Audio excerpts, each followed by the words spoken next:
I'm just sitting here thinking, you can't be mad when people want to leave your life. And point number one is that it's their life, right? It's their own. They can decide they want to stay, they want to leave. You shouldn't be so attached. We shouldn't be so attached to, who stays and who leaves, because if we are doing what we're supposed to be doing, they will just be an addition to life. But the necessities have to be within us. So that's the first point. The second point is to realize that oftentimes we go through stuff in life and we make things happen. We take decisions and we start to dilute who we are as people. And I was having this conversation like during this week with some friends, and it's like, you did this to you, really. You took some actions and started to lose who you were as a person. You started to be less of yourself. Whether you were aware of it or not, it does not matter. But the bottom line is that you started to take some actions which pushed you away from who you truly are.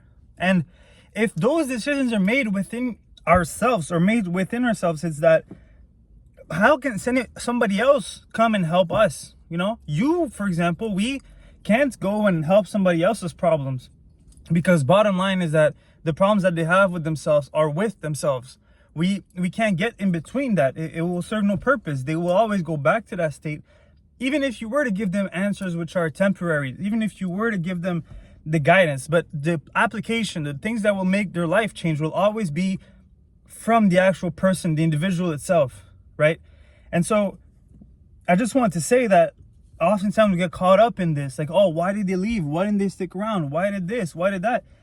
But that takes away from the power in our own life, right? There's nothing you can control about somebody else's behavior, as far as like what they genuinely want to do. And so if you can't control it, to spend time thinking about it will only make your situation worse. We can control, what we can do, is to focus on the behaviors that we do and think to ourselves, will this bring me closer or further from who I am as a person? Because if I focus on who I am as a person and focus on the things that I do and make sure that they're aligned with that and my actual inspirations, then other people gravitate towards me because of the truth that I share, that comes out of us as people. And truth always supports truth. Truth always adds to truth, right? Lies take away from truth. So if you're true to yourself, what I'm saying is that you attract other people that are as well. But you'll also, the other side is true, is that if you're lying to yourself and thinking that drinking this and smoking this and hanging with these people are beneficial to you and serve you, but in actuality they hurt you, then is to ask ourselves, well, why do I do this? And it's to realize, to catch ourselves. Some people might tell you, some people might call you out on that, but even that is more than they have to do. That even that is more than their job, their pay grade. Like, friends just share truth, but to go to that extent is even more than you can expect out of people. And that's something that I try to remind myself of, is that when I do these things, right, when I focus on the behaviors that make me feel more like myself, that's when I can be of the most service to people. And vice versa.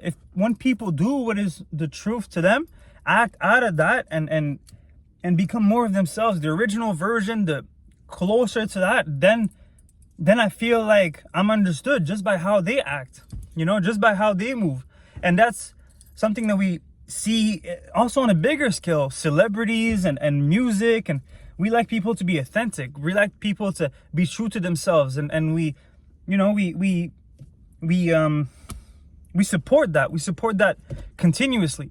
And it's like, if we just understand that pattern, then we suffer a lot less, And to be in touch with who we are is a question that, we can struggle with because we're not sure what it means. But the basic rule is basically just to remove the things that distract us from the reality that we experience. Because if the way that we treat our reality is actually something which is a bad experience, like something that I've spoke about before, if it's something that we can't support and bear to even live, then how do we expect somebody else to want to join the truth that we live as people?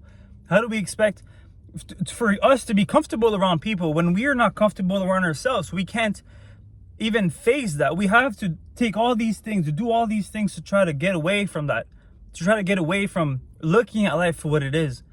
And, for some people it's perversions, for some people it's, consumption, for some people it's binge watching or binge eating. And it's like, really the bottom line is that. And if we understand that about all these forms of addiction, we can heal so much pain and confusion just by looking at it that way, you know? Just by realizing that really all that we're ducking, all that we're running away from is just reality for what it is. And unless we do that, unless we're in touch with that part of us, then it doesn't matter what opportunities we are exposed to. We won't even know what to do. We don't even know who we are. And we won't even be prepared for us to have the relationships that we want. We won't be prepared to have the money that we want, the you know, the family, all that. All those things require for us to be able to create a stable foundation, even on an ideological level, as far as who we are, as far as who people are. You know, to create that foundation requires to have a strong link with that, because that will always be what we attract. And so we started this video talking about a different subject, but they're all linked. All these things are linked. And it's like, don't be so mad that people are leaving your life. Realistically, it's their life, right? They can choose to do whatever they want.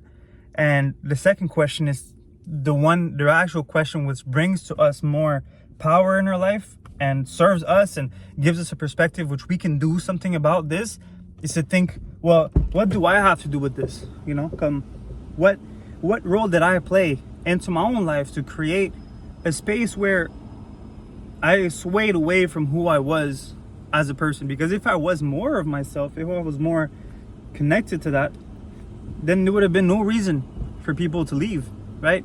If I wouldn't have let things such as, you know, emotions or consumption or any of those things to come in between me and how I genuinely, like, authentically look at life, then a lot of the problems wouldn't have happened. And so how did those things come about, right? And then trace back the steps. And usually it comes down to the decisions that were made through time. And then internally we took a different action. We started to be egoistic, right? We started to be too, you know, focus on ourselves and who we feel, our comfort zone, etc., etc. And so examples of this are clear, you know, people who get stuck in past relationships, people who can't move on, people who get addicted to things like smoking or drugs or whatever. And all of those things always make for selfishness. And selfishness is to not be able to accept things for what they are and to try to distract ourselves from them. And so the real life application is there, you know, through dieting, through having a certain level of training and a perspective through those steps, to look at those actions as something which has a bigger meaning. Because perspective drives action. So if you don't look at it the right way, then you won't get the results that you're looking for from them. So if you want to be less selfish and you want to heal those things, if you take those actions, do them in